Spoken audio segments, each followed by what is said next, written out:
अस्सलाम वालेकुम दोस्तों, आज हम आसमानी शैतान के बारे में बात करेंगे। जब आसमान पर मुकम्मल सकूत, खामोशी और ज़मीन पर ज़िंदगी मामूल के मुताबिक चल रही हो, तब अचानक ऐसी मौत साया बनकर उतरती है जिसे आने का किसी को इल्म ही नहीं होता। और ये खामोश कातिल दुश्मन के आसमान में इस अंदाज में एंट्री मारता है कि रेडार्स और डिफेंस सिस्टम मुकम्मल अंधे हो जाते हैं। लोग इसे शैतानी आसमान कहते हैं। ये है अमेरिका का B-2 स्पिरिट बमबार, दुनिया का वो तैयारा जिसने जंग की तारीख में एक नया खौफ इंट्रोड्यूस करवा दिया है। ये तैयारा सिर्फ एक जंगी वेपन नहीं है, बल्कि उड़ती हुई मौत है जो खामोशी से आती है और तबाही के अंबार छोड़कर वापस चली जाती है। 1989 में पहली मर्तबा आसमान पर उड़ने वाला यह तैयारा B-2 स्पिरिट आज भी दुनिया भर के एयर फोर्सेस के लिए एक ख्वाब और एक डरावना ख्वाब है। अमेरिका ने इस पर अरबों डॉलर खर्च किए ताकि इस बमबार तैयारे को तैयार किया जा सके जो दुनिया के किसी भी हिस्से में बगैर किसी रुकावट के पहुंच सके और दुश्मन के सबसे महफूज ठिकानों को लम्हों में मिट्टी में मिला दे। और इसकी तैयारी पर तकरीबन $2 अरब फी तैयारा खर्च हुए और सिर्फ 21 यूनिट्स बनाए गए। ये तादाद भी इसलिए कम रखी गई क्योंकि इसकी सलाहियतें इतनी ज्यादा हैं कि चंद ही तैयारे दुनिया में अमेरिका की बालादस्ती कायम रखने के लिए काफी हैं। B-2 स्पिरिट को आसमानी शैतान इसलिए कहा जाता है क्योंकि यह रेडार पर नजर नहीं आता। इसकी सतह पर खुसूसी मवाद चढ़ाया गया जो रेडार लहरों को जज़ब कर लेता है, रेडार की लहरों को। और इसका मुनफरिद विंग शिप डिजाइन जो है इसे रेडार की पकड़ से भी मुकम्मल आजाद बना देता है। और आवाज की सतह इतनी मध्यम है कि दुश्मन के एयर डिफेंस एहलकारों को उसकी आमद का अंदाजा भी नहीं होता और जब पता चलता है सिर्फ मलबा और धुआं बाकी रह जाता है। दुश्मन के हसास तरीन फौजी अड्डे, कमांड सेंटर्स, न्यूक्लियर प्लांट्स और मिसाइल बेसिस इसके अव्वलीन शिकार होते हैं। अगर कभी अमेरिका और ईरान के दरमियान कशीदगी जंग में बदल जाए और अमेरिका B-2 स्पिरिट को ईरान के खिलाफ इस्तेमाल करे तो मंजरनामा पता है क्या होगा? कुछ यूं होगा।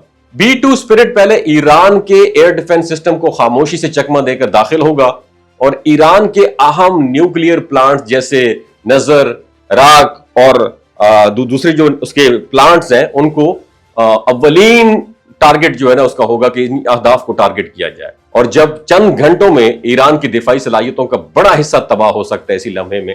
और एक तैयारे की परवाज 40,000 फुट की बुलंदी पर होती है और ये गाइडेड बम्बों से इंतहाई एक्यूरेसी से ये टारगेट को निशाना बनाते हैं जो जमीन पर मौजूद किसी भी एंटी एयरक्राफ्ट सिस्टम के लिए नाकाबिल रसाई हैं। और एक ही मिशन में ये तकरीबन 20 टन वजनी बम गिरा सकता है जिनमें एटमी बम भी शामिल हो सकते हैं। और यही वो सलाहियत है जो दुश्मन के लिए खौफ की सबसे बड़ी अलामत है।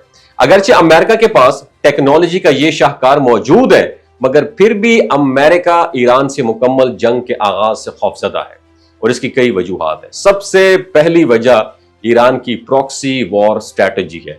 ईरान ने पूरे मशरिक़ वुस्ता में हिजबुल्लाह, हौसी, शामी मलेशियाज और दीगर ग्रुपों के जरिए एक ऐसा नेटवर्क कायम किया है जो किसी भी अमरीकी हमले के बाद पूरे खित्ते में आग भड़का सकता है। दूसरी बड़ी वजह ईरान के बैलिस्टिक मिसाइल हैं जो मशरिक़ वुस्ता में मौजूद अमरीकी फौजी अड्डों और इसराइल तक को टारगेट बना सकते हैं। और तीसरी बड़ी खतरनाक वजह है स्ट्रेट ऑफ हार्मूज जहां से दुनिया का 20% तेल गुजरता है और ईरान किसी भी जंग की सूरत में यहां रुकावट डालकर आलमी मईशत को शदीद नुकसान पहुंचा सकता है। चौथी अहम वजह चाइना और रशिया की ईरान के साथ गैर एलानिया हमायत है जो किसी भी बड़ी जंग को आलमी तसादुम में तब्दील कर सकती है।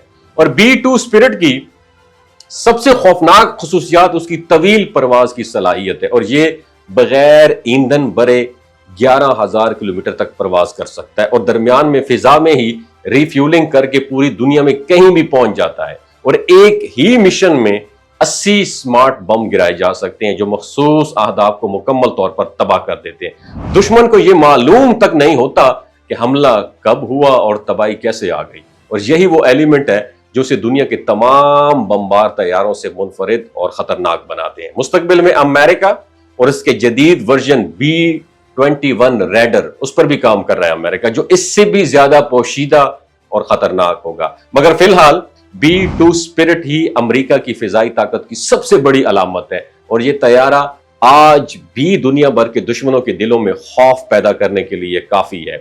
ایک ایسا خاموش قاتل جو صرف اپنے کام کر کے خاموشی سے واپس لوٹ جاتا ہے اور پیچھے صرف ملبہ، دھواں اور چیخیں چھوڑ جاتا ہے۔ وما علینا الا البلاغ المبین۔ یہ جو گلگت بلتستان کے لوگ ہوتے ہیں نا، ان کی ایوریج عمر 90 سال سے بھی زیادہ ہوتی ہے۔ You know why? کیونکہ یہ لوگ شلجیت استعمال کرتے ہیں۔ شلجیت کے اندر 85 منرلز ہوتے ہیں۔ اگر آپ چیزوں کو جلدی بھول جاتے ہیں، مردانہ کمزوری محسوس کرتے ہیں، اولاد جیسی نعمت سے محروم ہیں، اور آپ سپرم کاؤنٹ آپ کے کم ہیں، ٹیسٹوسٹیرون ہارمون امبیلنس ہے، آپ سدا بہار جوان نظر آنا چاہتے ہیں، خون کی کمی کو دور کرنا چاہتے ہیں، ہڈیوں جوڑوں کے دردوں سے نجات حاصل کرنا چاہتے ہیں، موٹاپا کم کرنا چاہتے ہیں، تو ڈاکٹر اسد محمود کی پیور اینڈ نیچرل شلجیت ضرور استعمال کریں۔ ایک بات آپ نے دماغ کی کھڑکیوں کو کھول کے اپنی سننی ہے، ہمیشہ آرگینک اور قدرتی چیزوں کا استعمال کریں، کیمیکل والے فوڈ سپلیمنٹ خدا رہا استعمال نہیں کرنے۔ اگر آپ ڈاکٹر اسد محمود کی پیور اینڈ نیچرل شلجیت کو آرڈر کرنا چاہتے ہیں، نیچے دیے گئے نمبر پر واٹس ایپ کریں۔ 3 باتوں کا خیال رکھنا ہے: ہائی بلڈ پریشر میں مبتلا افراد، خواتین جو پریگننٹ ہیں، اور 15 سے 20 سال کی جو نوجوان نسل ہے جو غیر شادی شدہ ہیں، اپنے سیکشول پاور کو بوسٹ کرنے کے لیے استعمال کرنا چاہتے ہیں، تو ڈاکٹر کے ایڈوائس کے بغیر استعمال نہ کریں۔ باقی سارے لوگ بے دھڑک گرمی اور سردیوں میں استعمال کر سکتے ہیں۔ اپنا بہت خیال رکھیے گا۔ اللہ حافظ۔